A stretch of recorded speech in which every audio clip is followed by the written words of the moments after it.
یہ جو بات ہے وکٹم مائنڈڈنس یا وکٹم مینٹالٹی، یہ اس کو ہم اردو میں کہہ رہے ہیں احساس مظلومیت. اس کے لیے دوسرا قریب ترین لفظ احساس بے چارگی بھی ہو سکتا ہے.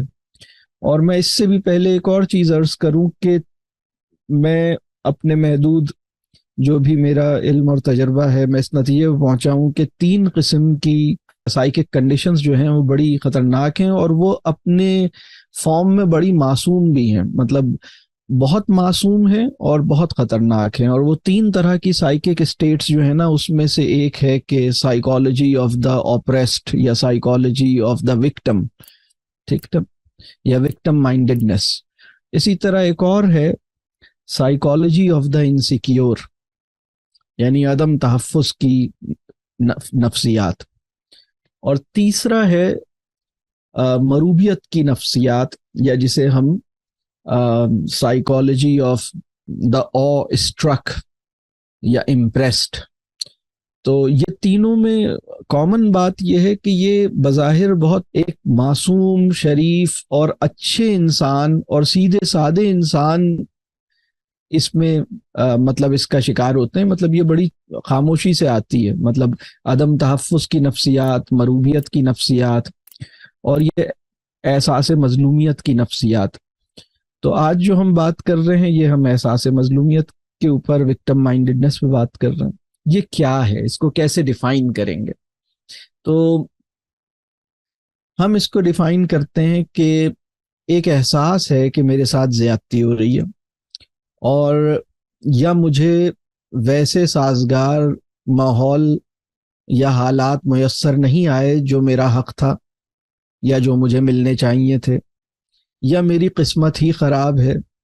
تو اس طرح کے احساس میں مستقل مبتلا رہنا، اور اس وجہ سے خود کو بے بس سمجھنا، خود کو یعنی اپنے اختیار کے احساس سے خود کو محروم کر لینا، یہ سمجھنا کہ بھائی میں تو ہیلپ لیس ہوں، جیسے میں تو I can't do any thing about it, مطلب میں تو بس ایک جیسے اسٹک ہوں اور ہیلپ لیس ہوں. اور اس احساس میں جانے کے لیے یہ جو احساس مظلومیت ہے کہ میرے ساتھ زیادتی ہو رہی ہے، یا مجھے ویسے حالات یا ماحول نہیں ملا جو مجھے ملنا چاہیے تھا، یا میری قسمت ہی خراب ہے، اس احساس میں جانے کے لیے ضروری نہیں ہے کہ واقعی آپ کے ساتھ کوئی زیادتی بھی ہوئی ہو. بعض اوقات یہ احساس کسی زیادتی کے نتیجے میں پیدا ہوتا ہے، اور بعض اوقات یہ احساس بغیر یعنی دنیا میں اس وقت بہت سارے لوگ ایسے بھی ہیں جن کے ساتھ کوئی ایسی خاص زیادتی نہیں ہوئی، تو لیکن وہ اس احساس کے اندر بہت زیادہ ڈوبے ہوئے ہیں. اور پھر ایک تصور زندگی کی بھی ایک مسئلہ ہے نا، مطلب زندگی میں بہرحال کچھ نہ کچھ پریشر رہتا ہے، کچھ نہ کچھ ناہمواری ہوتی ہے، کچھ نہ کچھ مشکل ہوتی ہے، وہ زندگی کا حصہ ہے. تو اس طرح کا احساس بہرحال کسی بھی وجہ سے پیدا ہو سکتا ہے، زیادتی کے نتیجے میں بھی پیدا ہو سکتا ہے اور اس کے بغیر بھی پیدا ہو سکتا ہے. اور یہ احساس وقتی بھی ہو سکتا ہے اور یہ مستقل بھی ہو سکتا ہے.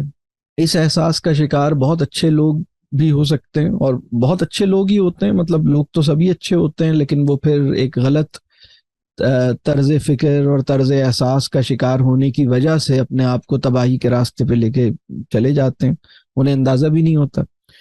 تو اس احساس کا شکار بہت اچھے لوگ ہوتے ہیں، وہ لوگ بہت اچھے ہوتے ہیں جو اس احساس میں چلے جاتے ہیں. مطلب ایسا نہیں ہے کہ وہ کوئی برے لوگ ہیں، وہ بہت اچھے لوگ ہیں، لیکن وہ ایک احساس میں چلے گئے، وکٹم مائنڈڈنس میں چلے گئے یا وکٹم مائنڈ سیٹ کا شکار ہو گئے. تو اگر انہیں اس احساس سے وہ نہیں نکلے اور اس احساس کو رفع نہیں کیا گیا، تو اس کے نتیجے میں پھر شکایت اور ناشکری کا ایک بہت زیادہ پھر اس کی نفسیات جنم لیتی ہے، اور بہت مطلب ایک نقصانات ہوتے ہیں.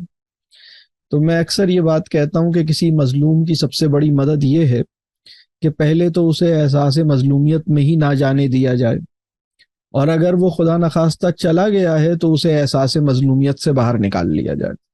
یہ کسی بھی مظلوم کی سب سے بڑی مدد میرے نزدیک ہے. اچھا، دنیا میں وکٹم مائنڈ سیٹ جو ہے اس کو خاص طور پہ پچھلے 100 سالوں میں بلکہ 100 سے بھی کم عرصہ ہوا ہے جب یہ ٹرم بہت پاپولر ہوئی ہے، بلکہ 50-60 سالوں میں بہت پاپولر ہوئی ہے۔ اور اب اس اور یہ کیسز بھی بڑھ رہے ہیں، یہ بات صحیح ہے، اور یہ مسئلہ بڑھ رہا ہے، مطلب یہ ایک عام نفسیاتی رویہ ہے۔ دیکھیں بہت ساری نفسیاتی مشکلات ایسی ہیں جن کو ہم کسی بیماری کا نام نہیں دیتے، لیکن وہ بیماری کی طرف لے جانے والی شاہراہ ضرور ہے۔ تو وکٹم مائنڈڈنس بھی نفسیاتی بیماریوں کی طرف لے جانے والی شاہراہ ہے، اور یہ خود اس وقت کرنٹلی ایک بیماری کے طور پر تو ڈائگنوز نہیں کی جاتی، لیکن بہرحال یہ ایشو ہے، اور اس ایشو میں دنیا کی بہت بڑی آبادی اور بہت کامن ہے یہ معاملہ۔ مطلب اس میں پھر انسان اپنی غلطیوں کی ذمہ داری دوسروں پہ ڈالتا ہے، اور ہر وقت اسی احساس کا شکار رہتا ہے کہ میرے ساتھ زیادتی ہو رہی ہے۔ اچھا، اس کے نقصانات کیا ہوتے ہیں؟